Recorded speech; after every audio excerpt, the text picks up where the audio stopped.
साहेब, माझं नाव ॲडव्होकेट बलराज चव्हाण आहे आणि मी इथे नेमकी उल्हासनगर 1 नंबर पोलीस स्टेशनमध्ये काल आलो होतो.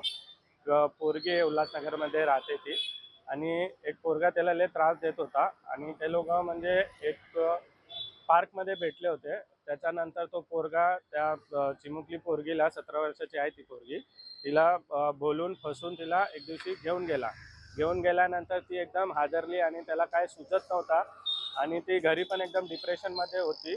3 महिन्यानंतर ती पोरगी एक शक्ती घेऊन आली आपल्याकडे आणि ती बोलली, दादा माझा असं प्रॉब्लेम झालेला, तुम्ही माझा कंप्लेंट इथे दाखल करा उल्हासनगर 1 नंबरला. तर मी बोललो, ताई मी आहे तुमच्यासोबत, मी इथे आलो उल्हासनगर 1 नंबरला. ती पोरीला बसवला. नेमकी ते पोलीसवाले लोक जे पण अधिकारी आहेत त्याच्यामध्ये, ते लोक त्याच्यावरती दबाव आणला आणि ते लोक जसं सांगायचं होतं ना तसं ते लोकांनी काही स्टेटमेंट नाही केला.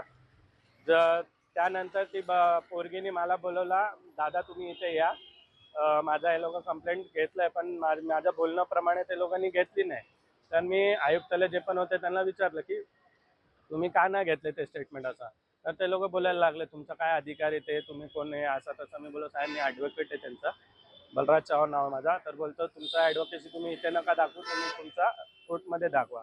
आणि नेमकं ते अजून 4-5 पोलीसवाले आले आणि मला ढकलून सर्व माझे अजून एक 2-3 लोक होते त्यांना पण ढकलून, माझ्याकडे त्यांचा आहे व्हिडिओ वगैरे, तुम्हाला मी दाखवू शकतो. ते लोक असंच ट्रीट करतात. ते लोक कुठेही ॲडव्होकेटला सपोर्ट नाही करत. ते लोकांची मनमानी चालू आहे.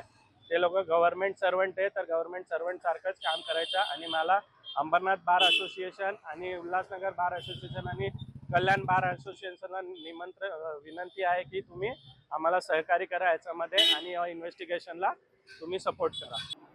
काल रात्री फिर्यादीच्या तक्रारीवरून उल्हासनगर पोलीस स्टेशनला पॉक्सो अंतर्गत गुन्हा दाखल झालेला आहे. आरोपीचा शोध कामी 2 टीम रवाना केलेल्या आहेत. त्यांच्यासोबत आलेल्या काही लोकांनी असा आरोप केला आहे की तो गुन्हा परवा दिवशी दाखल होता पण केला नाही आणि त्यांना पोलिसांनी असं म्हणजे बाहेर काढल्याचं हे देखील तो व्हायरल करतात. काय त्याबाबत काय माहिती नाही. पॉक्सो अंतर्गत गुन्ह्यामध्ये पीडितेचं कोणत्याही ओळख उघड होऊ नये म्हणून जमलेल्या लोकांना आमच्या अधिकाऱ्यांनी बाजूला जाण्यास सांगितलं असता त्यांना त्याचा राग आला म्हणून ते आरोप करतात, परंतु त्या आरोपामध्ये काही तथ्य नाही.